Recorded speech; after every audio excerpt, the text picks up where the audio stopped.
오늘 제가 처음에 얘기할 게 오늘 창조주의 눈으로 본 여성 이런 제목인데요. 우선 창조부터 우리가 한번 얘기를 해보면요. 그런 자유주의 신학은 창세기를 신화라고 치부해버리죠. 창세기를 빼고 얘기해요. 그 신화라고. 근데 우리는 이제 엄연하게 태초에 하나님 말씀으로 우리를 창조하셨다는 걸 믿고, 그럼 이제 정말 남자와 여자를 만드시고 그들에게 생육하고 번성하고 땅에 충만하라. 그리고 모든 이제 우리한테 사명을 주신 게 엄연한 창세기에 나타나잖아요. 근데 우선 처음부터 우리가 생각하면 그 창조에 반대되는 것은 지금 진화론이죠. 진화론이 1859년에 다윈의 종의 기원이라는 걸 아주 명작을 내놓은 거예요. 사탄이 아주 박수를 쳤죠. 그거로 인해서 창조주, 우리가 창조된 게 아니구나, 우연히 생겼구나. 그러면서 이제 많은 크리스찬들이 박수를 치면서 떠나갔고, 나쁜 사람들이 그걸 이용해가지고 유물론을 만들고 공산주의를 만들고, 아주 프로이드라는 심리학자도 학교에서 배우잖아요. 학교에서 배우는데 유물론으로 하니까 인간은 본능이 있고 원욕이 있고, 그래서 쾌락의 원욕이 있는데 이걸 누르면 신경증에 걸린다. 그리고 종교는 아주 보편적 강박증이다. 뭐 이런 식으로 애들한테 가르치니까 학교에서 배우면 심리학 뿐이 아니라 배우면 다 넘어가요. 학교 학문에서 배우면 다 하나님을 떠나게 돼 있어요. 그러니까 그 진화론을 바톤을 받아서 막스가 유물론으로 공산주의를 만들고, 그리고 프로이드가 이걸 딱 심리학으로 얘기하고, 그러고 나서 니체라는 사람이 딱 똑똑한 사람이 나타나서 막 그냥 신은 죽었다. 근데 니체가요, 아버지도 목사님이고 외할아버지도 목사고 친할아버지도 목사예요. 근데 너무너무 하나님을 증오하는 것 같아요. 그리고 근데도 어려서부터 이 마음속에 이제 신앙 그게 남아있으니까 죄책감이라는 건 있잖아요. 이게 너무 싫은 거야. 자기가 가지고 있는 죄책감. 그러니까 이 죄책감을 없애기 위해서 신은 죽었다. 아니, 신을 죽여야 된다. 뭐 이랬어요. 제가 생각하기에는 예수 믿는 부모나 믿는 분을 통해서 무슨 상처를 받은 게 아닌가. 이게 상처를 믿는 부모를 통해 상처를 받으면 하나님을 대적하잖아요. 어쨌든 그래가지고 뭐 명작을 만들고 신은 죽었다 해놓고 죄책감은 없다 이래놓고는 본인은 정신병원에 들어가서 13년 고통하다가 죽었어요. 왜냐하면 내 안에 있는 해결되지 않은 죄가 부인한다고 없어지는 게 아니잖아요.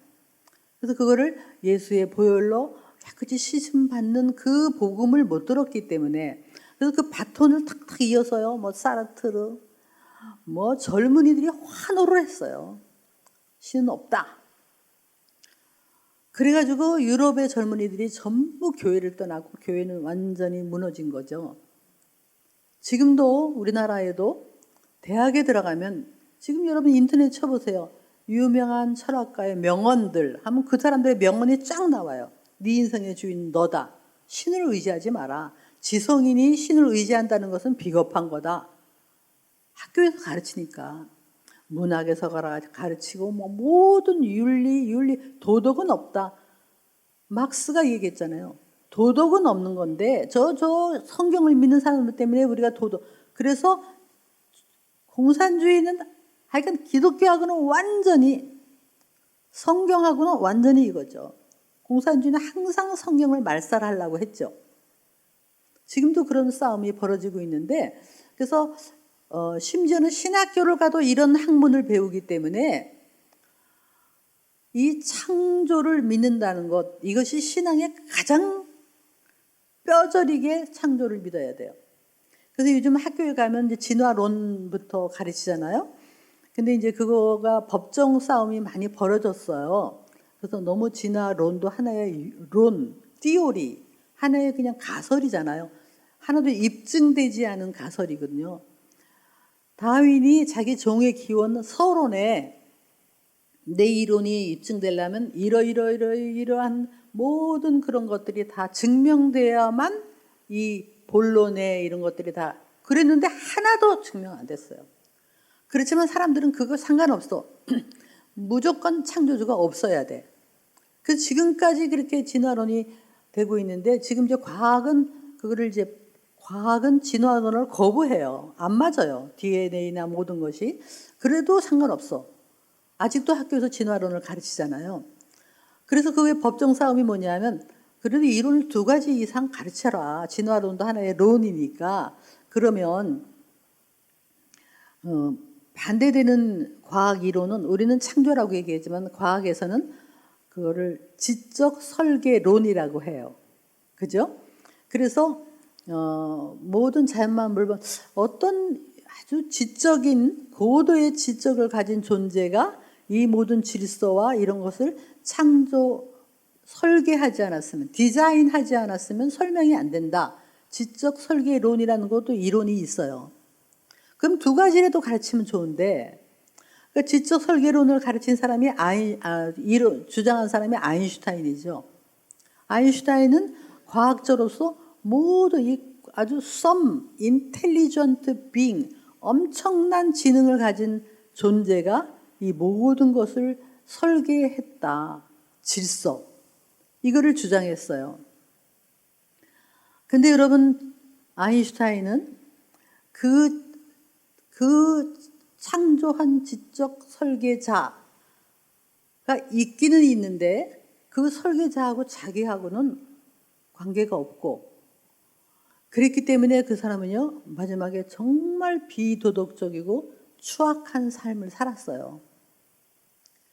근데 저는 이런 생각을 해요. 요즘 교회 안에도 뭐랄까 하나님은 계셔. 이 모든 거를 보면 과학을 자연만 보면 하나님은 계셔. 그것까지는 믿어요. 그런데 그 하나님이 나를 지금 바라보고 계시고 내 음성을 들으시고 내 죄를 해결하시기 위해서 예수로 오셨고 그 창조주가 지금도 이 지구를 붙잡고 있고 우주를 붙잡고 만약에 창조주가 논다면 이거는 끝나는 거잖아요. 그런 창조주의 그 나와의 관계를 믿지 않으면요. 아인슈타인하고 똑같아요. 그런 사람이 얼마나 무서운지 아세요? 그게 뭐 유실론적, 뭐 진화론, 뭐 이런 사람 내지는 그러니까 그 창조된 건 맞아. 그런데 그 하나님이 얼마나 사랑의 하나님이고 예수로 오셨고 나를 위해서 저는 막 그런 얘기 눈을 지으신 분이 어찌 보시지 않겠느냐. 귀를 만드신 분이 어찌 듣지 않으시겠느냐. 입을 만드신 분이 어찌 우리에게 언어를 안 주셨고 말씀을 안 하시겠냐. 그분이 나하고의 관계, 사랑의 관계를 제외하면요. 지금도 그런 사람이 신학교에 많아요. 교수. 이론으로 배우는 거예요. 교회 안에도 있을 거예요. 장로님들 중에서도 목회자에서 무서운 거예요. 그래서 정말 이 창조주가 지금도 에브리데이 나한테 말씀하시고 들으시고 내 작은 신음에도 응답하시는 그 하나님과의 그 예수로 오신 그분을 증명하지 않으면 근데 그분이 그러니까 전부 우리가 동정녀 그것도 못 믿고 또 그 물이 포도주로 바뀐 거 못 믿죠. 그 어느 미국의 신학교에서 그런 문제가 있었대요.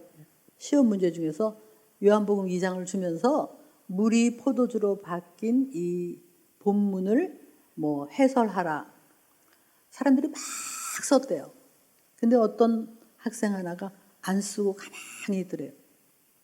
그래서 이제 교수가 시간 다 됐는데 왜 안 쓰냐? 그랬더니 마지막에 한 줄 쓰고 나갔대요. 다른 사람은 뭐 꽉 보니까 이렇게 썼대요.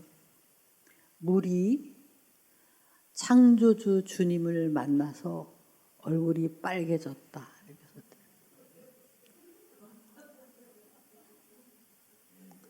그게 그 신학교에 두고두고 남아있는 일화가 됐대요. 창조주 주님이 거기 계시다면, 창조하신 분이 계시다면 물이 포도주로 어찌 얼마든지 하실 수 있죠. 그러니까 그걸 안 믿으면 부활도 안 믿고 뭐 다 안 믿는 거예요. 그래서 우리들이 얼마나 이 이론 싸움을 하고 있는지, 성경을 성경대로 정확하게, 아까 얘기했지만 생육하고 번성하라, 땅에 충만하라, 그게 하나님이 주신 명령인데요. 마치 창세기 1장 26, 27에 이렇게 써 있습니까? 남자와 여자를 지으시고 둘만 낳아 잘 키우자, 이렇게 써 있냐고. 안 써 있잖아. 근데 제가 한참 결혼했을 때 나라가 완전히 둘만 낳아 잘 키우자, 하나만 낳아도 뭐 포화 상태, 뭐 무턱대고 낳다 보면 거지 꼴을 못 면한다. 계속 나라가 못 낳게 했어요. 하나만 낳아라, 둘만 낳아라. 그때 목사님들이, 저 교회 다녔군요. 그때 목사님들이 아니다, 창조주 하나님은 우리에게 복을 주시면서 생육하고 번성하고 자식은 여호와의 기업이고, 그래서 많이 낳고 그것이 복이다, 땅에 충만하라. 그거를 목사님들이 아무리 나라에서 하나만 낳아라 둘만 낳아라 했어도 목사님들이 단위에서 선포하셨다면 저는 아마 4선 이상은 낳았을 거예요. 제가 알기로 목사님들이 그 나라의 정책, 산하제한 정책에 성경을 기준으로 많이 낳아야 된다는 얘기를 선포하신 분이 제가 알기로 들어본 적이 없어요. 저는 지금도 그런 생각해요. 지금 교회 안에서 우리는 설교도 하고 막 이러지만 뭐 정치 얘기는 하지만 안 된다나? 정치가 아닌 게 어디 있어요. 경제도 정책이고 교육도 정책이고 모든 영역이 정치 영역이에요. 그런데 우리 교인들이 요즘 갑갑한 게 이 어려운 시기를 겪는데 목사님들이 아무 말 안 하셔. 그러니까 이거 어디다 기준을 둬야 되냐. 예배가 안 돼요. 정확하게 얘기를 안 해주시니까. 교인들이 떨어져 나갈까 봐 얘기를 안 하셔. 그렇게 생각하십니까? 목사님들이 정확하게 얘기를 해주면 더 옵니다. 올 사람 더 와요. 무슨 당을 찍어라 그런 얘기가 아니라 정말 기독교와 유물론은 절대로 같이 갈 수 없다. 기독교와 유물론은 공산주의다. 사회주의 사상을 가진 사람들은 우리와 같이 갈 수 없다. 그리고 지금 동성애를 지지하고 그런 당은 안 된다. 그렇지? 여러분이 분별력을 가져라. 적어도 그런 얘기라도 해주고, 자유민주주의가 지금 반드시 더 우리나라를 부흥하게 만들고 사회주의는 전부 가난하게 만들잖아요. 그런 얘기도 해주고, 더 나아가서는 정확하게 얘기를 해주면 우리들이, 교인들은 너무 좋을 것 같은데 목사님들이 애매한 줄타기만 하고, 그러니까 예배가 안 돼요. 왜 그때 아기를 많이 낳아야 된다고 얘기를 안 하셨을까? 그때 그렇게 난다고 해서 감옥에 들어가는 게 아니었거든요. 목사님들이 잡혀 들어가는 게 아니었어요. 그런데도 그런 말을 안 하셨다고. 지금도 우리가 할 수 있는 말들이 많이 있는데 교회가 이 창조론부터 얘기를 안 해주면 정말 우리 자녀들에게 어릴 때부터 나를 지으신 주님, 나를 이렇게 정말 아름답게 지으신, 그러니까 계속 얘기해야 돼. 너는 창조주.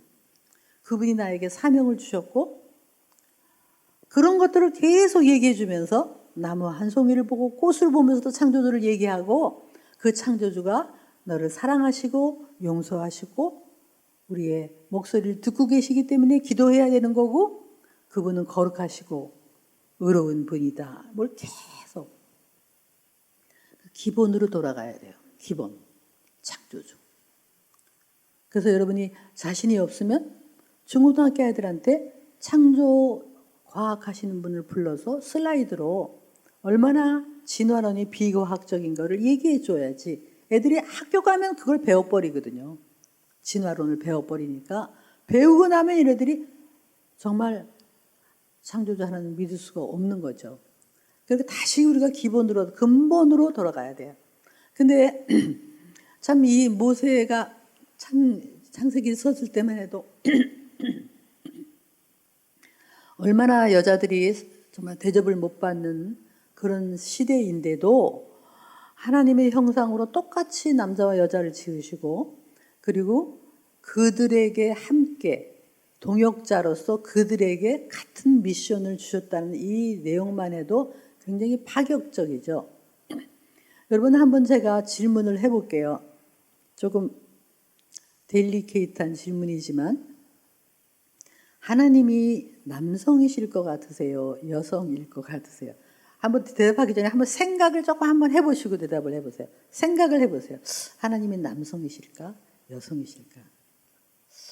여태까지 가지고 있던 생각 말고 조금 한번 생각을 한 번 더 해보세요. 창조주가 남성을 만드셨고 여성을 만드셨어요. 그럼 하나님은 남성이실까? 여성이실까? 우리가 생각이 굉장히 한계가 있어요. 여러분 하나님이요. 남성 속에 제한이 되실까? 여성 속에 제한이 되실까? 하나님은 그 위에 계신 분이 하나님의 굉장히 어떤 남성적인 속성을 남성으로 만드시고 그리고 내가 너를 낳았고 양육했고 그러나도 따뜻한 어머니의 속성을 어머니 같은 하나님의 속성 여성으로 만드시고 하나님은 남성 속에 제한되실 수가 없어요. 할 수 없는 인간의 그 제도 때문에 남성으로 예수님이 오셨지만 하나님은 남성과 여성을 지으신 절대적인 하나님이세요. 우리가 참 가지고 있는 생각을 많이 좀 깰 필요가 있어요. 그래서 이 둘에게 똑같이 사명을 주셨어요. 근데 아까 우리 유진 대표가 말한 것처럼 그렇게 했지만 남자를 먼저 지으시고 여자를 또 나중에 지으셨죠. 그러고는 돕는 배필이다라고 이름을 붙여주셨어요. 그래서 왠지 그동안에도 그렇지 돕는 거니까 어시스턴트 약간 남성 위주고 여자는 좀 보조 역할이다 이렇게 우리가 생각할 수 있죠. 근데 요즘은 원어 연구를 많이 하니까 그 원어를 아까 얘기했지만 에체르라는 단어를 쓰셨어요. 에체르 케네그도 에체르라는 단어를 쓰셨는데 여자들에게 돕는 배필이다 에체르 그렇게 주셨어요. 에체르를 연구해 보니까 구약에 한 20번 정도 어떤 사람은 19번 뭐죠 그러지만 구석구석을 찾아보니까 그 단어가 있어요. 어디에 쓰였냐면은 전능하신 하나님께서 절대적으로 도움이 필요한 인간에게 도움으로 나타나실 때 그 에체르를 동일하게 쓰였어요. 예를 들면 너의 도움이 어디서 올까? 천지를 지으신 여호와께 도움. 그리고 나는 가난하고 궁핍하오니 주여 나를 도우사. 뭐 이런 등등 많은 곳에 전능하신 하나님이 인간에게 강력한 도움으로 나타나실 때 그 단어가 쓰였어요.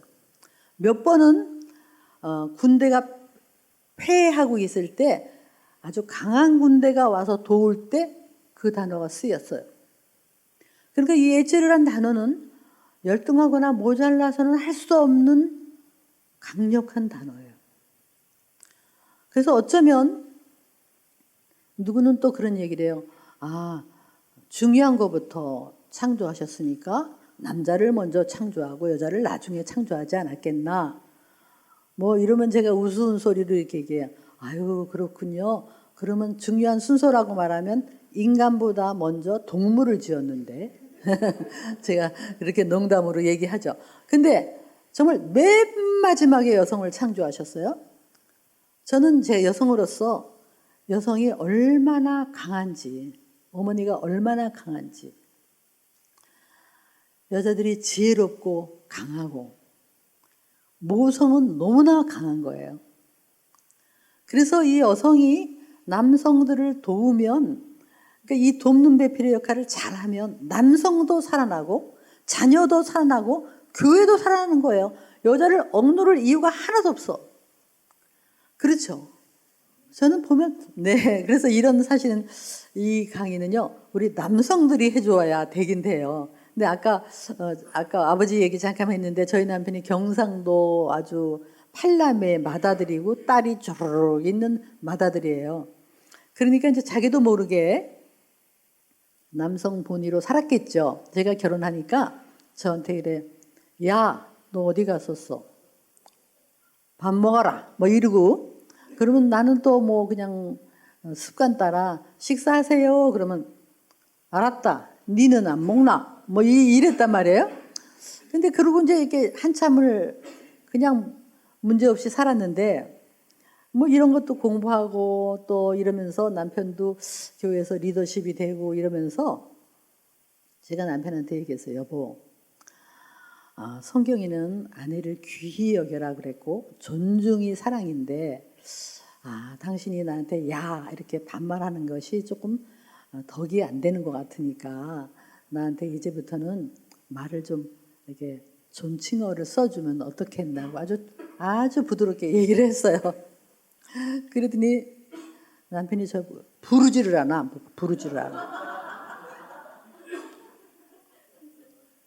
그리고 툭툭 치기만 하고 안 불러요. 그래서 그런가 보다 했어요. 근데 어느 날 제가 밖에 있는데 전화로 처음으로, 난생 처음이에요. 여보, 식사하셨소? 빨리 오시오. 그러고 팍 끊어버려요.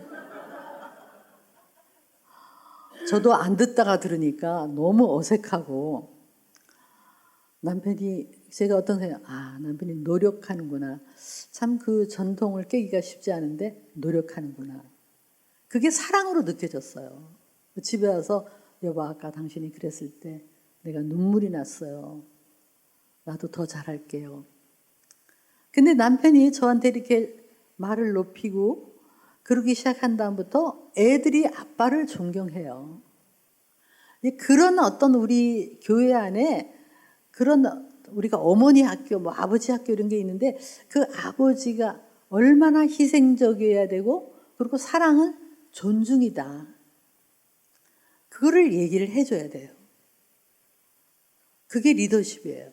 많이 요즘 변했지만 아직도 그래서 어쩌면 이 페미니즘이 그런 상처 때문에 아버지에 대한 상처 때문에 그리고 교회에 대한 상처가 있는 거예요.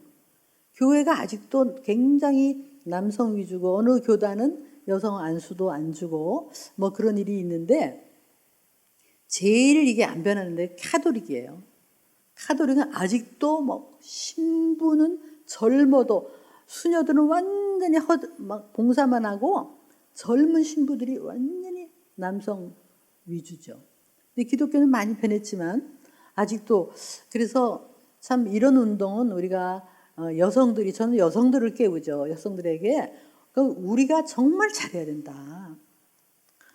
이 어머니라는 사명, 아내라는 사명, 남자를 세워주고 희생하고 자녀를 키우는 이게 뭐 아까 말했죠. 경력 단절이라는 말을 만들어냈어요. 저는 얘기해요. 어머니들한테 자녀를 키우는 게 최고의 경력이다. 최고의 전문직이다. 긍지를 느꼈고 남자들은 그거를 인정해줘야 당신이 아이를 키우는 게 얼마나 큰 일인데 돈이 문제가 아니다. 이런 얘기를 해주면서 상호 서로 그리고 자녀를 많이 낳는 게 얼마나 복인지 정말 남는 게 자녀입니다. 여러분. 그래서 여기 가능하신 분은 지금이라도 좀 나세요. 가능하신 분이 없는 것 같은데 진짜 이게 재산 중에 재산 아니에요. 이 이슬람은 10명씩 낳고 우리는 1명, 2명 낳는 게 영적 싸움이라는 거예요. 이걸 제가 그래서 이 우리나라의 출산율 때문에 그러는 거, 이거 교회만이라도 목사님들이, 교회가 얼마나 많아요. 목사님들이 그 얘기만 해줘도 이 출산율은 해결돼요. 여러분 교회에서 자녀를 셋을 낳으면 나와서 박수치고 200만 원, 넷을 하면 뭐 500만 원 이렇게 주세요. 그리고 축복해주고. 그런 운동을 아마 교회만 해도 이 문제는 해결돼요. 왜냐하면 이게 교회가 성경이니까, 성경. 그리고 여성들을 세우셔야 되고, 근데 이제 여성들이 잘해야 돼요. 우리가 뭐 디모데전서 2장 또 고린도전서 14장에 보면 여자들 보고 잠잠하라 뭐 이런 말이 있잖아요.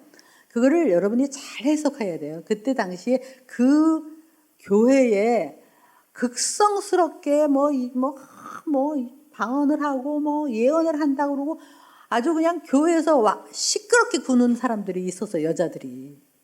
그래서 그 여자들한테 한 소리예요. 그래서 질서를 지켜라. 교회한테 이렇게 문란을 일으키지 말고 좀 잠잠하고 집에 가서 네 남편한테 얘기하고. 그때 막 그 여신이 또 거기 여신 에베소의 여신 아데미 여신, 그리고 여자들이 그냥 유난을 떨어는 여자들이 있으니까 그 여자들한테 잠잠하라. 왜냐하면 딴 데서는 또 여자들 보고 가르치는 걸 허락했거든요. 근데 그것만 가지고 하면 안 돼요. 항상 성경은 문맥을 가지고 해야 되잖아요. 그래서 제가 여성 그 리더십들한테, 제가 나이가 있으니까 젊은 여성들한테, 너희들은 앞으로 교회에서 인정받고 또 노예에서 인정받으려면 여자들이 잘해야 돼.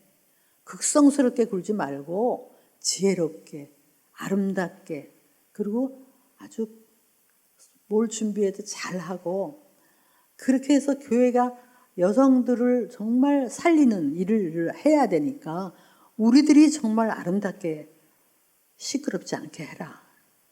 그래야 인정받는다. 이런 얘기도 하죠. 어쨌든 이게 우리가 함께 둘이 상호 보완을 해서 남자와 여자가 같이 하나님 나라를 이루어야 되는데, 아직도 뭐 지금 세상을 이렇게 가는데 교회에서 여자를 뭐 억압하고 뭐 그런 거는 아니죠. 하나님은 남성과 여성을 아름답게 둘이 같이 보완해서 하나님 나라를 이룰 수 있도록 그렇게 창조하셨고, 그래서 여자는 특별히 남자를 돕고 세우고 가정을 세우는 아주 정말 어머니가 살아야 이 나라가 살아요. 그래서 제가 그런 운동을 좀 하고 있는데요. 근데 이제 이거를 반대로 하려고, 아까 이제 이렇게 아름답게 창조하셨는데 인간이 하나님을 거역한 다음에 역기능이 나타난 게 뭐냐? 그렇죠? 뭐라고 하냐면 남자는 여자를 다스린다. 룰링 오버. 성으로, 제도로, 힘으로 아주 지배하려는, 그게 역기능이에요. 그 여자는 남자를 바라보는, 하나님을 바라봐야 되는데 남자를 모든 자기의 디자이어를 남자에게도 남자를 조종하고 남자에게 지배당하고, 이게 역기능이죠. 근데 그거를 오히려 이제 거꾸로 예수님이 오셔서, 창조주 예수님이 오셔서 이걸 전부 이제 바르게 잡는 일을 하시죠. 그래서 여러분 창세기에 보면, 예수님이 오셨을 때 참 그 당시에도 뭐 잘 아시겠지만 그 유대인들이 아침마다 그 기도를 할 때 나는 여자로 태어나지 않은 것을 감사합니다. 그리고 이방인으로 태어나지 않은 걸 감사합니다. 이렇게 기도했다 그러잖아요. 그 여자를 그때는 숫자에 넣지도 않고 신약에만 봐도, 그리고 여자에게 얼마나 많은 말도 안 되는 뭐 피를 흘려도 부정타고, 그 여자에 대한 많은 제약이 있었고, 뭐 성전 안뜰에도 못 들어가고, 이런 것들이 유대인들한테도 있어 성경을 믿는 그들도 그런 식으로 했는데, 예수님이 이 땅에 오셔서 사역을 하시면서 아주 예수님은요 굉장히 파격적이셨어요. 어떻게 굉장히 레디컬 하시고, 그래서 랍비로서, 유대인으로서 여성을 얼마나 인격적으로, 뭐 대표적인 게 요한복음 4장이잖아요. 요한복음 4장에 정말 남자는 길에서 여자하고 얘기하면 안 되죠. 우리나라도 옛날 아버지는 쭉 저쪽으로 가고 엄마는 뒤에서 막 따라가고 뭐 머리도 이고 따라가고 그런 것처럼 그때는 더 했어요. 랍비는 여자를 취급을 안 했어요. 자기 아내도 길에서는 여자하고 얘기하면 안 돼. 그런데 랍비로서 게다가 유대인 남자. 그런데 일부러 성경에 나오잖아요. 일부러 먼 길을 돌아서 그 사마리아 땅에 들어가면 안 되는데 예수님은 일부러 가셔서 한 여자를 만났어요. 그 여자는 아시겠지만 남편을 5명이나 두었지만 지금도 다 또 딴 남자하고 살고 있는 뭐 부도덕하다고 얘기를 해요. 많은 사람들이. 근데 그 시대의 풍습이나 제도를 관습을 보면 좀 생각을 달리할 수가 있어요. 그때 여자가 아무리 남편이 날 때리고 막 황산을 뒤집어 씌워도 여자가 남편을 떠날 수 있는 요만큼의 가능성이 없어요.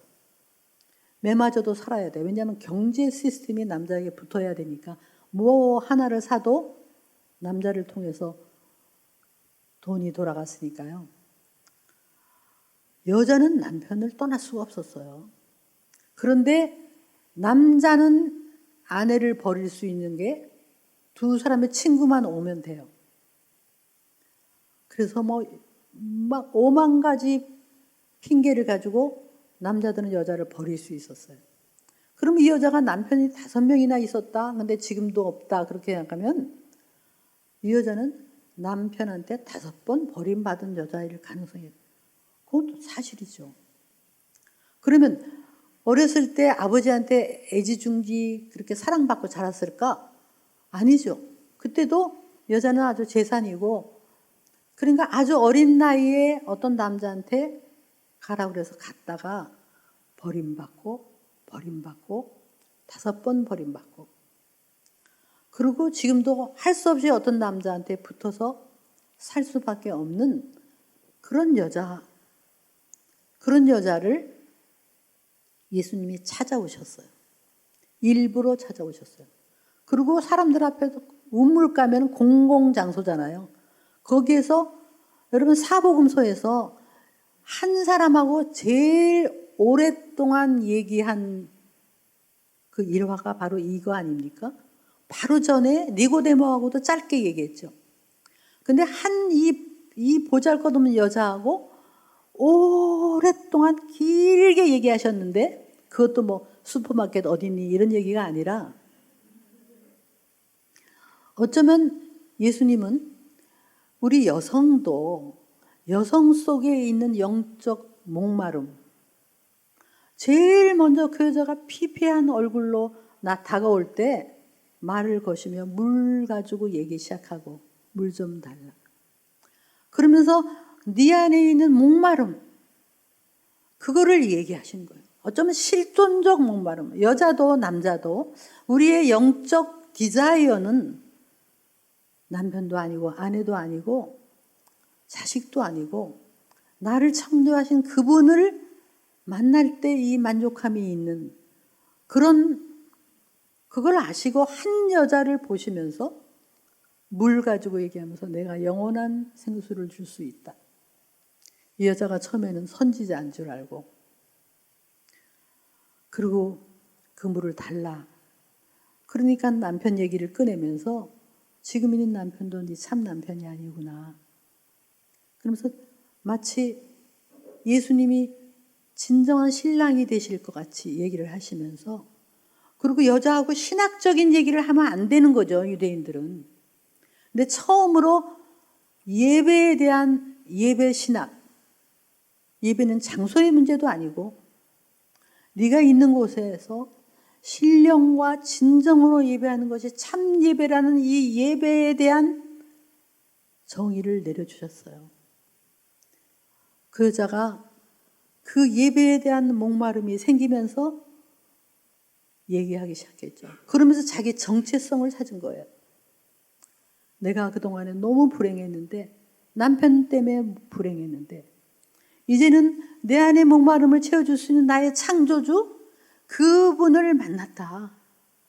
이 여자가 원래는 똑똑한 여자였던 것 같아요. 왜냐하면 그러자마자, 예수님을 만나자마자 이 여자가 마을로 뛰어가서 전도자가 되고, 이게 우리 예수님이에요. 창조주 예수님이 오랫동안 인류 역사상 여자들을 얼마나 온 문화마다 여자를 억압했잖아요. 그게 창세기 3장의 저주예요. 역기능이에요. 일본도 그렇고 우리나라 조선도 그렇고 정말 모든 문화에 여자들은 사람 취급도 안 했잖아요. 우리 어렸을 때 이름도 없었잖아요. 전부 다 무슨 댁 무슨 댁. 어쩌면 이승만 대통령은 아까 우리 일기 페미니즘 얘기하면서 일기는 여자들에게도 투표권을 달라, 재산권을 달라 이런 운동이었어요.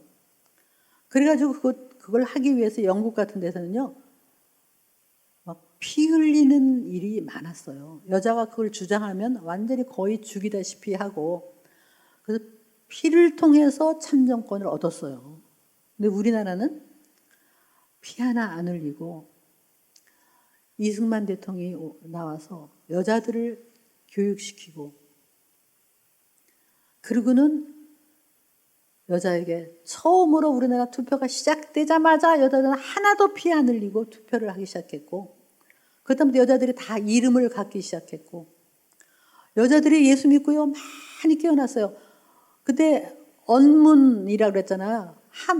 아주 한국말을 무시했잖아요. 한자만 하고. 그런데 참 어떻게 보면 그 우리나라 한글이 보급되게 된 것이 제일 그 누가복음, 이쪽 복음. 그러면서 그 한글로 읽으면서 여자들이 글을 읽기 시작하고 깨어나서 예수 믿는 여자들이 깨어났어요. 그 제일 먼저 했던 그 데모, 요즘 같은 데모죠. 데모를 여자들이 한 게 있어요. 사진에 보면 재미있어요. 여자들이 무명 이렇게 치마 저고리 입고 아주 이렇게 현수막을 이렇게 해가지고 막 이렇게 써갖고 처음으로 이렇게 데모한 게 나오는데요. 이제 예수 믿고 나서 그 데모했을 때 뭐라고 했냐면, 술 취한 남편 나라 망친다 이거부터 했어요. 그리고 첩둔 남편 나라 망친다 이런 거 운동했어요.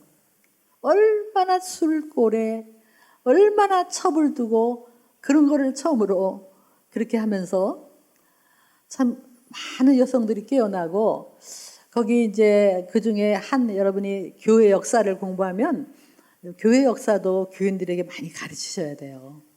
재미있고 참 유익해요. 그래서 우리나라 교회 역사 중에 여성적인 관점에서 본다면 많은 여성들이 깨어났는데, 그 중에 이제 여러분이 인터넷 치면 전삼덕이라는 여자가 나와요. 근데 나중에 이제 쳐보세요. 근데 이 여자가 이제 자기가 나이가 40이 넘으니까 남편이 이제 젊은 첩을 데리고 왔어요. 근데 그때는 그건 본처는 질투하면 안 돼. 그래가지고 첩하고 이제 남편이 젊은 첩하고 끼기덕거려도 거기다 밥을 갖다 줘야 되는 이런 고통을 안고 있으면서도 아무런 희망이 없죠. 남편이 나를 쳐다보지도 않고. 그럴 때 바람결에 야수, 그때는 야수라 그랬어요. 야수를 믿으면 소망이 생긴다는 소리를 들었어요. 이 여자가 소망이 없던 차에 뒤집어 쓰고 80리 길을 걸어서 평양에 가가지고 사람들에게 여기 야수를 전하는 사람이 어디요? 그래갖고 선교사님 집을 간 거예요. 그래서 그 사람한테 나한테 야수를 전해주시오. 그래갖고 그 사람한테 이제 성경을 공부하면서 막 정말 막 열망, 이 안에 자기가 있었던 그동안에 없었던 그 희망이 생기면서 완전히 성경을 미친 듯이 읽었어요. 그 사람이 나중에 별명이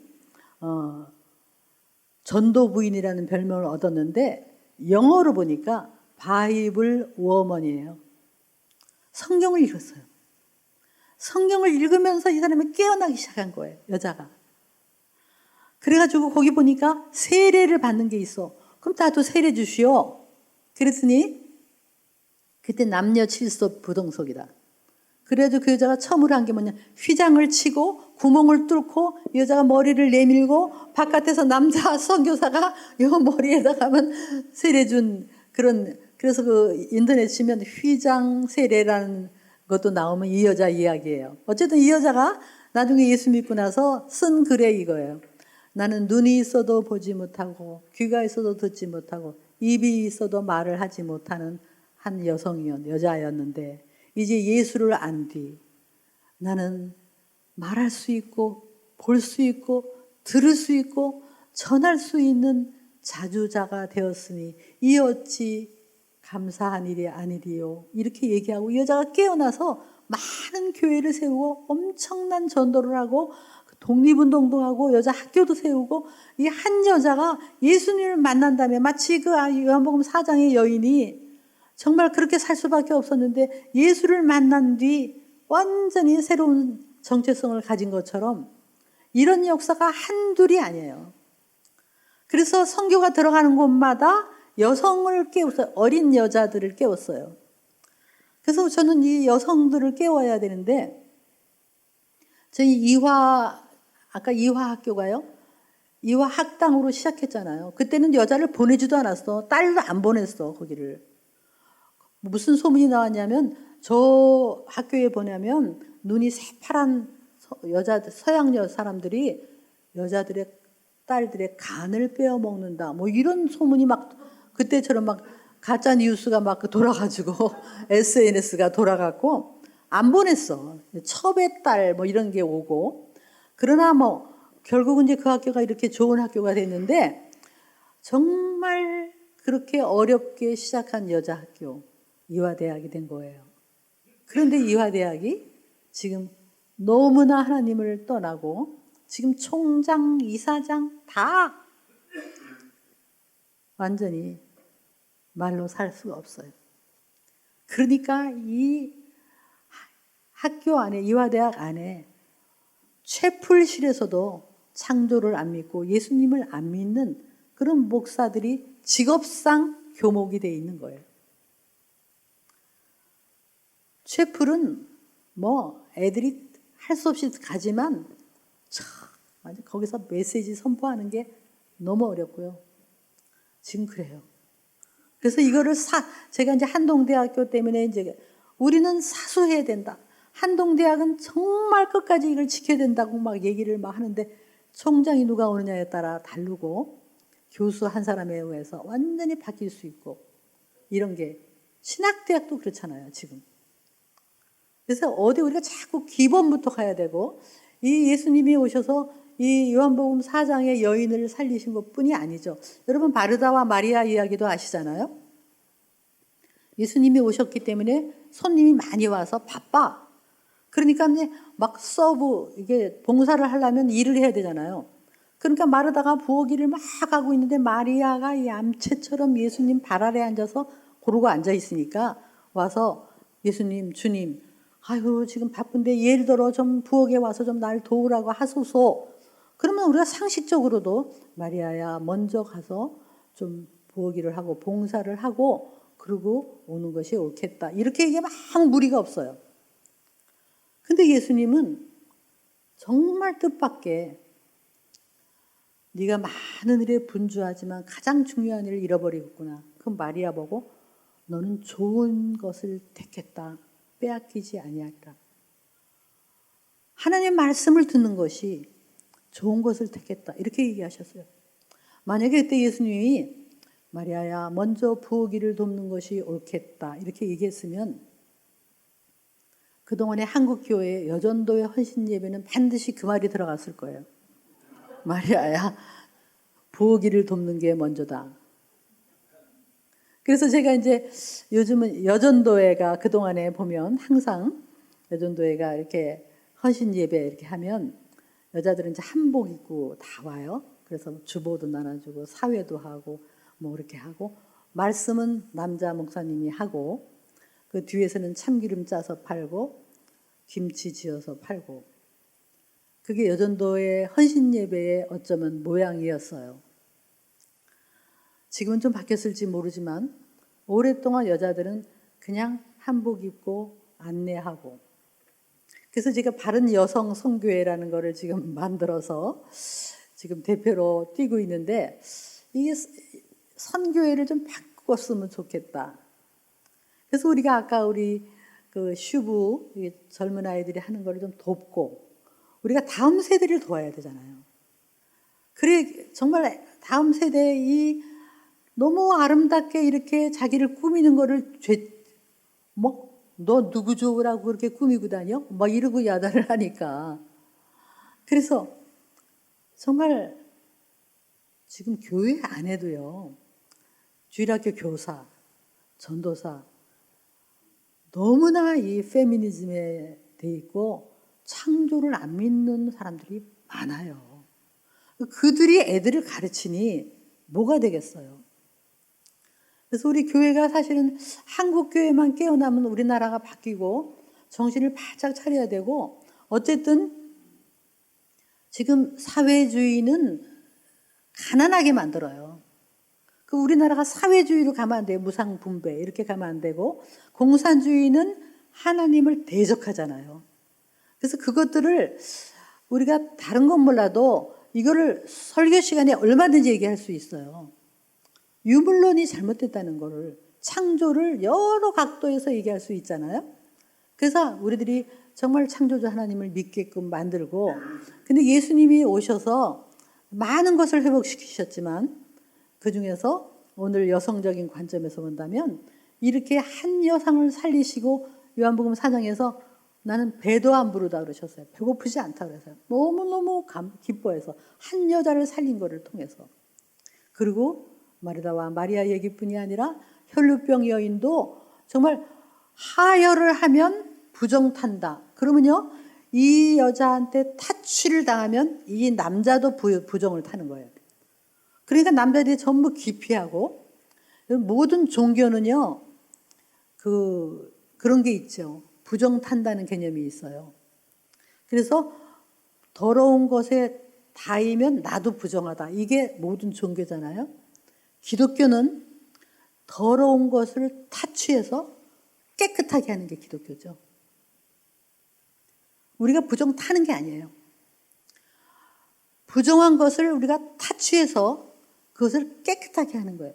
그러니까 이 혈류병 여인이 예수님한테 자기가 너무 고통스러우니까 마지막으로 몰래 뒤집어 쓰고 와서 예수님의 그 옷자락을 살짝 건드린 거예요. 그랬더니 병이 나았어. 예수님은 알았어요. 자기 능력이 가서 이 여자가, 그러면 그냥 가시면 돼요. 지금 그러지 않아도 바쁘신데. 그런데 굳이 누가 내 옷에 손을 대었다. 이 여자를 불러내요. 일부러. 이 여자가 부들부들 떨면서 왔을 때 그동안에 수없이 많은 정죄를 받았어요. 네가 왜 여기 와가지고 우리를 부정타게 만드냐.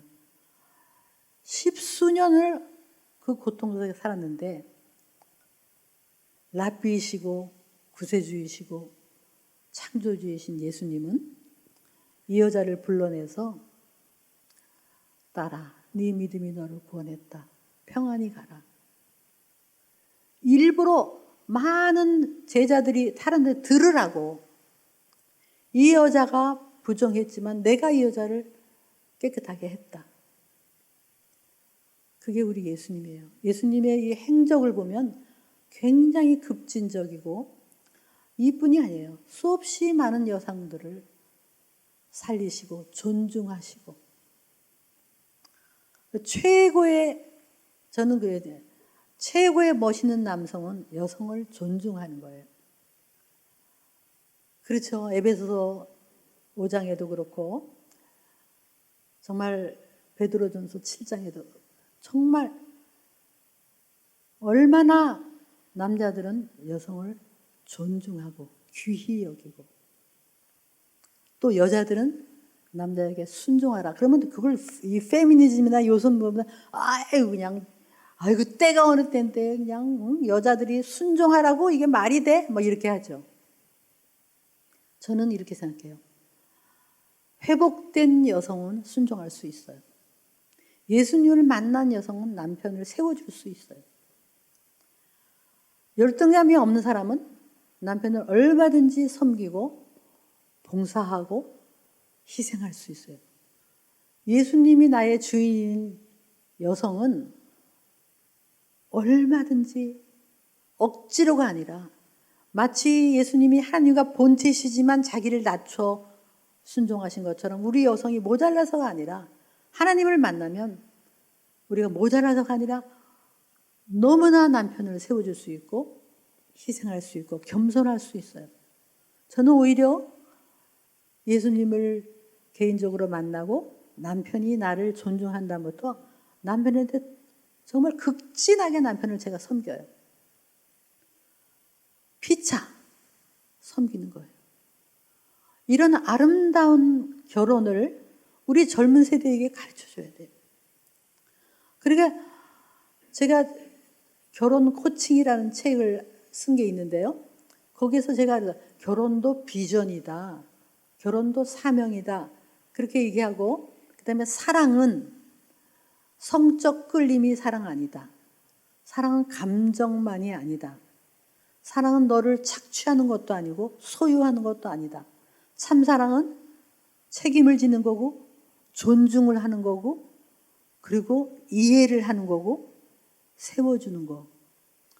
그러니 사랑의 개념을 가르쳐야 돼요. 많은 우리 젊은 애들에게 짜릿짜릿한 게 사랑 아니라고, 폭 빠지는 게 사랑 아니라고. 사랑은 인격이다.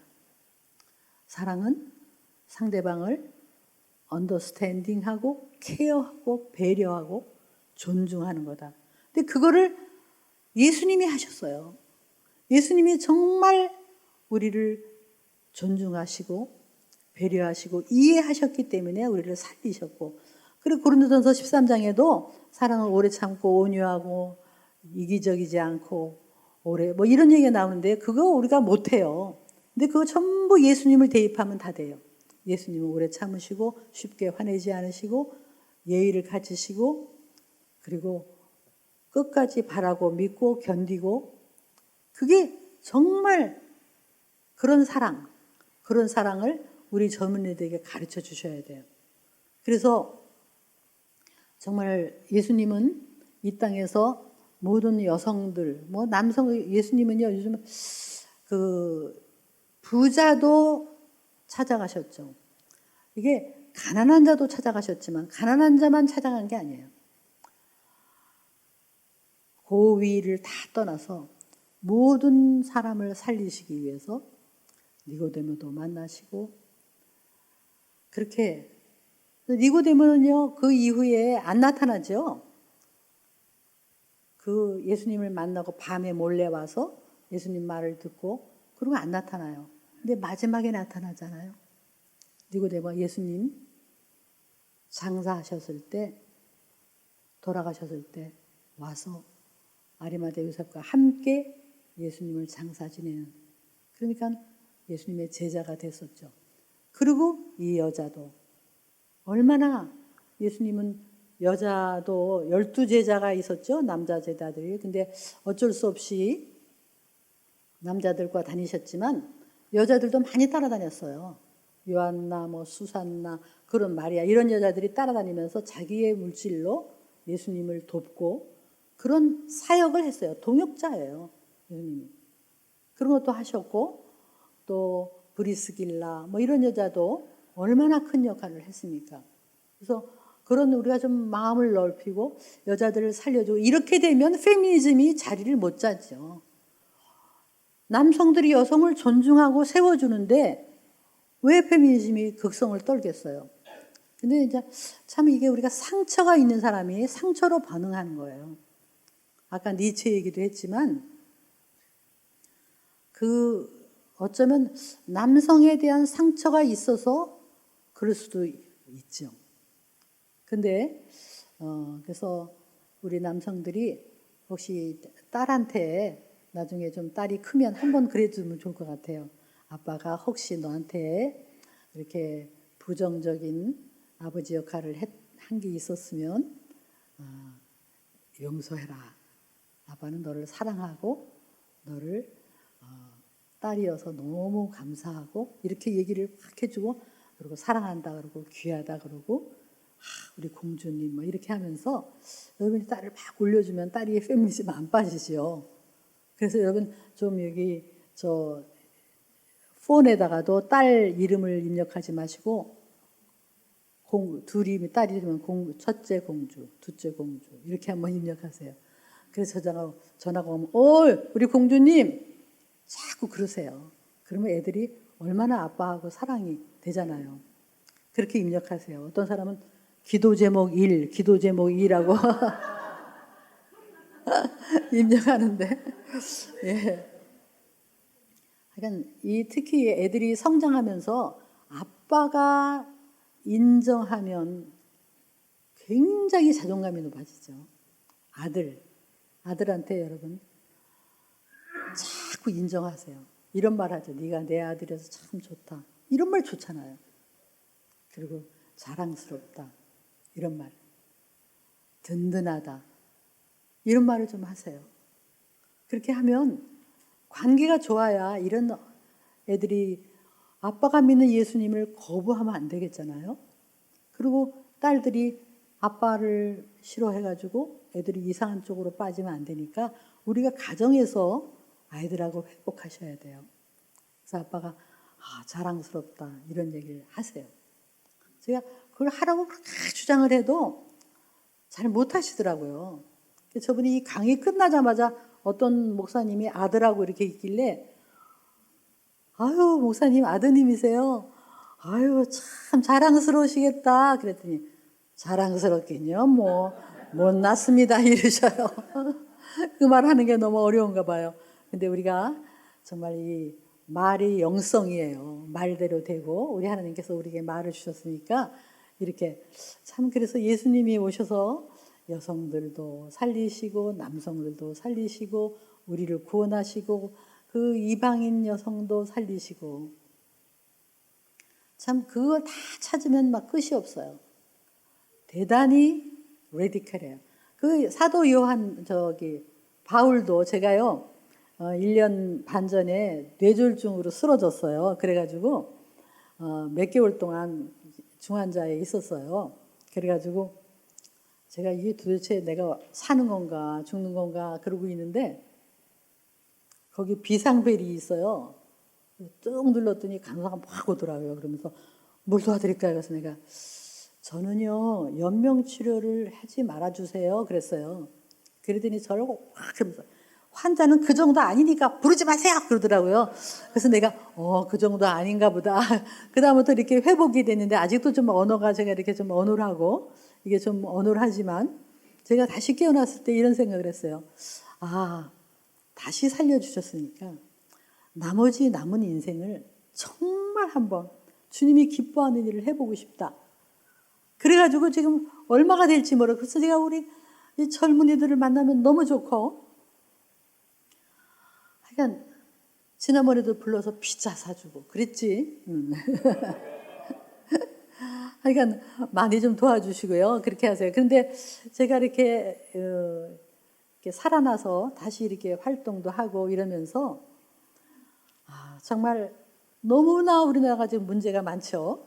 문제가 많지만 교회들이 깨어나면 돼요. 교회들이.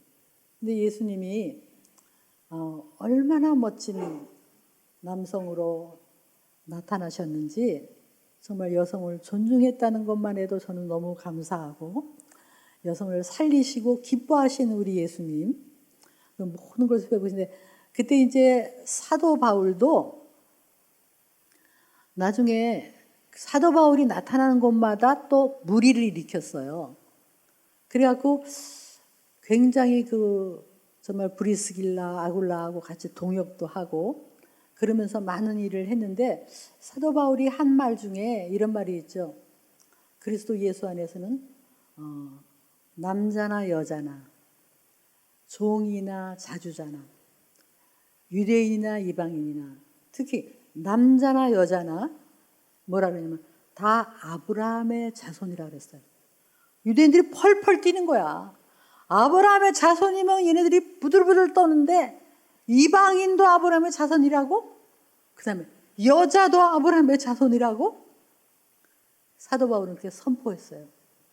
다 그리스도 예수 안에서는 하나고 아브라함의 자손이고 유업을 받을 자라고 얘기한 게 그때는 굉장히 아주 급진적인 얘기였죠.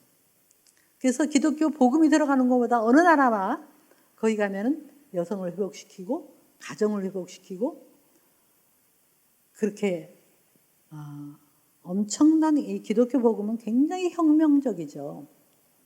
그래서 우리가 이거를 가지고 그래서 이승만 대통령이 감옥소에서 예수님을 믿었잖아요.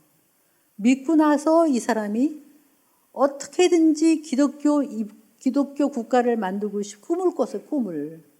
꿈을 꿔서 그 사람이 결국은 모든 헌법을 첫 번째 생긴 헌법이 굉장히 기독교 입국 헌법이에요.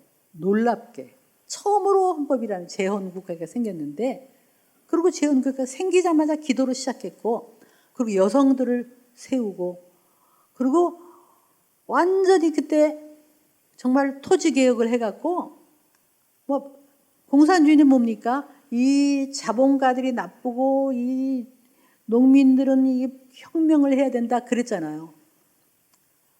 얼마나 농민들이 듣기 좋겠어요. 너무 듣기 좋지. 우리가 정말 맨날 땅 만들어서 이렇게 토지한테 갖다 주고 이러니까 그런데 제가 이렇게 말이 좀 어눌해요. 죄송합니다. 그런데 이승만 대통령이 그냥 나라를 세우자마자 제일 먼저 한 게 얼만큼 일하면 토지를 네가 가져라.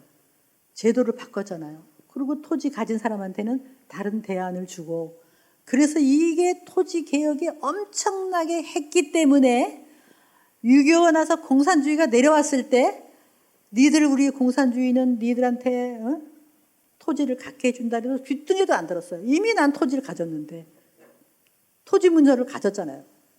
그래서 공산주의가 안 먹혀 들어간 거예요.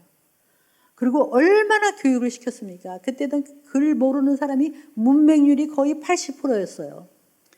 얼마나 전쟁 중에도 그냥 오전반, 오후반, 야간반, 저녁반 해갖고 그냥 글을 가르쳐서 그래갖고 한 2년 있다가 막 문맹률이 그냥 나중에 다 한 80% 이상이 글을 다 읽는 그런 나라로 만들었고 그리고 어떻게든지 하나님을 사랑하는 그런 나라로 만들었기 때문에 우리나라가 이렇게 된 것도 이승만 대통령이 예수를 만나서 기독 청년이 돼서 그런 나라를 꿈꿨는데 된 거 아니에요?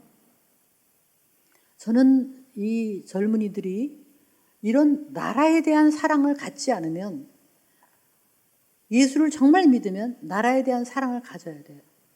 그리고 한 사람 한 사람 다 그들에게 사명이 있는 거잖아요. 우리가 사명 없이 산다. 그냥 쾌락과 좋은 차 몰고 뭐 외제차 몰고 다니고 뭐 외식하고 여행하고 그게 인생의 다라면 아니죠. 예레미야 1장 5절에도 예레미야한테 뭐 내가 너가 뱃속에 잉태되기 전부터 너를 알았고 배에서 나오기 전부터 내가 너를 하나님 선지자로 불렀다. 그렇게 얘기하잖아요. 저는 그거를 모두에게 적용을 해요. 우리는 태어나기 전부터 하나님이 나를 알고 계셨고 나를 향한 부르심과 사명과 목적이 있는 건데 그 목적은 나를 위해서가 아니라 하나님 나라를 위해서고 또 대한민국을 위해서. 그래서 그래야 인생에 보람이 있잖아요. 그걸 우리 젊은이들에게 청년들에게 가르치는 거죠. 우리 지금 여기 슈부 자매들이 이것도 결국은 나라를 위한 거예요. 나라를 살리고 가정을 살리고 교회를 살리기 위해서 하는데 우리 어른들이 도와야죠. 돕고 함께 나아가서 정말 결국은 교회 안에서 우리가 이렇게 순진하게 이렇게 있는데 밖에서는 이렇게 치열한 영적 싸움이 벌어지고요. 여러분 마지막 때에 제일 필요한 은사는 영분별의 은사 같아요. 제가 보기에는. 정말 이 영적인 판단이 생겨야 돼요. 그래서 교인들에게 영적인 판단력을 키우고 그러기 위해서 가장 기본은 창조부터 시작하고 그리고 예수님을 잃어버리면 안 돼요.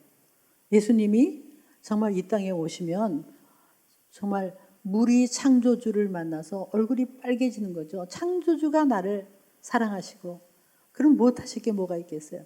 창조신앙 이거를 가지고 그래서 우리 정말 이게 지금 아까 교목실 얘기했는데 그 사람들이 창조를 안 믿으니까 다 이렇게 요상하게 가는 거예요.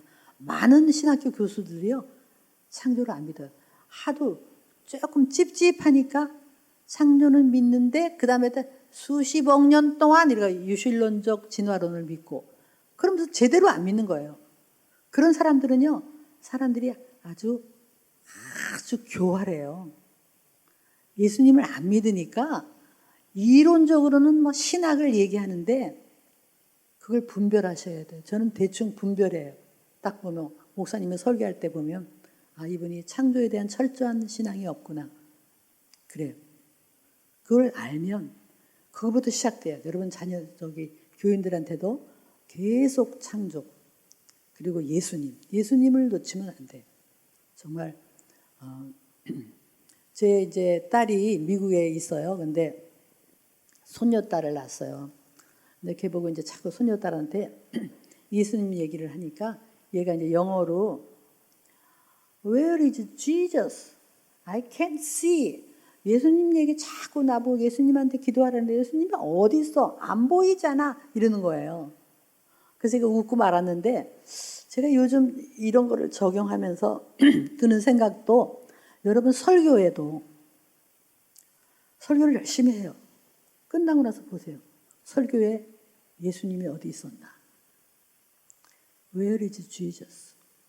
I can't see. 교인들이 목사님 설교 다 들었는데 예수님이 없어. 예수님이 보이지 않아. 우리가 빠질 수 있는 함정입니다. 어떻게든지 어느 설교에도 결국은 예수님이 사람들이 예수님을 만날 수 있도록 창조주 예수님을 만날 수 있도록 그렇게 설교를 하셔야 아멘. 정말 아멘입니다. 오늘 다른 건 다 하셔도 아마 이것만 적용하셔서 여러분 설교 원고를 쓰시고 여기 예수님이 혹시 안 드러날까? 그것만 생각해도 아마 크게 교인들이 아마 살아날 거예요. 얼마 전에 미국의 에즈벨이라는 대학교에서 조그만 대학교에서 부흥운동이 있었죠. 근데 그게 이제 체프를 끝났는데 몇몇 학생들이 그냥 안 가고 있다가 한 학생이 자기가 너무 힘들고 괴로운데 예수님한테 더 찬양하고 싶어 이래가지고는 자기들끼리 그냥 찬양을 하다가 회개를 하다가 막 얘네들이 막 기도를 하니까 또 더 친구들이 오고 뭐 하고 있니? 그리고 또 오고 계속 그러니까 또 오고 막 그래가지고 막 점점 학생들이 수업 안 들어가고 그 채플에 들어가서 꽉 차도록 아주 그냥 찬양도요 아주 멋있는 찬양이 아니에요. 그냥 서투른 찬양을 하는데 거기에서 그냥 부흥이 일어났어요. 근데 소문을 듣고 동네 사람들이 오고 나중에는 외지에서 막 그 도시가 마비가 될 정도로 차가 오고 그래 들어가지 못하는 사람은 주차장에서 막 성령님이 엄습을 해갖고 주차장에서 다들 막 그런 부흥이 있었어요. 근데 거기에 교수님으로 계신 한국 여자 교수님이 한 분 계셔요. 근데 그분이 오랫동안 선교를 하신 분이 선교사였어요. 그리고 교수로. 근데 이분이 이제 아니 강당에서 난리가 났어. 얘네들이 뭐 하고 있어? 하도 시끄러워서 이제 한참 있다가 한번 가봤어요. 가가지고 잠깐 가보려고 했다가 뒤에 이렇게 앉았는데 이분의 간증이 그거예요. 자기가 앉았는데 그냥 온 강당이 그냥 설명할 수 없는 막 움직임이. 근데 그러는데 앞에서 그냥 서투른 찬양을 하고 간증을 하고 이러는데 꽉 차서 자기가 뒤에 앉았다가 이랬대요. 그분 표현을 들으면 그분이 말이 이렇게 해요. 큰일 났다. 그분의 표현이에요. 그분은 선교도 오래 했고 신학교 교수예요. 근데 큰일 났다. 하나님이 정말 살아계시네. 어떻게 하면 좋아? 하나님이 정말 살아계시잖아. 어떻게? 자기 첫 마디가 그거였대요. 하나님이 그 영이 엄습을 하는데 자기가 그동안에 이론으로 다 뭐 했는데 큰일 났다. 하나님이 정말 살아계시구나. 그렇다면 내가 어떻게 할 거냐? 몇 달 동안 지속이 됐죠. 그 운동이. 계속할 수 있었는데 총장이 학교가 마비되니까 이제 스톱을 시켰는데 나는 그분의 그 간증의 그 얘기가 우리가 정말 하나님이 살아계셔. 눈을 눈을 창조하신 분이 보고 계시고 귀를 만드신 분이 우리의 음성을 듣고 계시고 입을 만드신 분이 우리에게 말씀을 주셨고 대화하기를 원하시는 그 하나님이 지금도 여기 나를 보고 계시고 그분이 정말 살아계시다면 우리가 뭐가 중요하겠습니까? 그분이 살아계십니다. 창조주 주님을 만나면 물이 얼굴이 빨개진 것처럼 우리가 그런 사건들이 있어야 돼요. 우리가 너무 설교가 타성적이고 예배가 너무 여러분 예배도요. 그렇게 예배 순서를 볼 필요가 없어요. 그렇지 않습니까?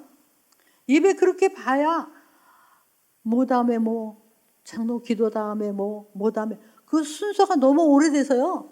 신선한 게 하나도 없어요. 어쩌면 앞에 아무것도 다 빼고 찬양만 한 10분 15분 쫙 하고 그냥 목사님 말씀 끝나면요. 여러분 말씀 끝나면 반드시 그 말씀에 해당되는 찬양을 한 번 더 부르세요.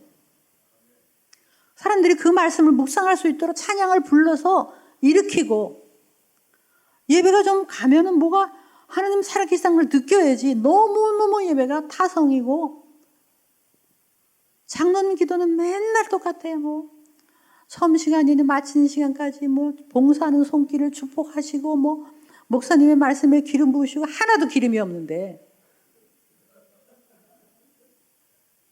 우리 언어도 새로워지고 정말 우리 예수님 이 땅에 오셔서 모든 걸 회복시키고 결혼을 회복시키고 남자를 회복시키고 여자를 회복시키고 우리의 죄를 사하시고 이 세상을 회복시킨 예수님 이 땅에 창조주가 이 땅에 오신 사건 예수님을 증거하고 그러면 교회들이 새로워지고 정말 교인들이 살아나고 우리 다음 세대가 살아나고 이런 역사가 있을 줄 믿습니다.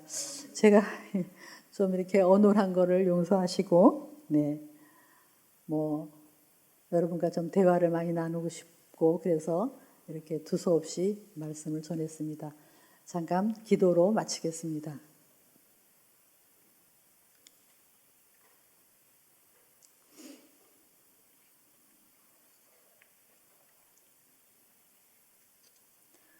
너희는 유대인이나 헬라인이나 종이나 자유인이나 남자나 여자나 다 그리스도 예수 안에서 하나이니라. 너희가 그리스도의 것이면 곧 아브라함의 자손이요 약속대로 유업을 이을 자니라.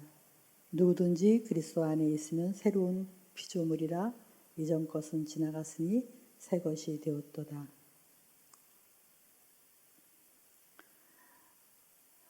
하나님, 저희를 용서하시옵소서. 세워주셨는데 정말 더 예수님을 선명하게 증거하지 못하고 하나님을 두려워하기보다 사람을 두려워한 것이 있다면 저희를 용서하시고 다시 한번 창조주 예수님 이 땅을 회복시키시고 가정을 회복시키시고 자녀들을 회복시키시고 다음 세대를 회복시키시고 우리를 나를 죄에서 회복시키신 그 예수님이 더 선명하게 증거되어서 하나님이 정말 살아계심을 우리가 영혼으로 떨리고 느낄 수 있도록 여기 계신 하나님의 종들을 하나님 그 입술에 기름 부으셔서 아버지 그 예수님이 증거됨으로 말미암아 교회가 살아나고 성도들이 살아나는 그런 부흥이 있게 하여 주시옵소서. 우리 다음 세대 하나님 더 하나님께 가까이 가는 교회의 다음 세대들이 일어날 수 있도록 하나님 그렇게 하실 줄 믿습니다. 귀하신 예수님의 이름으로 기도했습니다. 아멘. 감사합니다.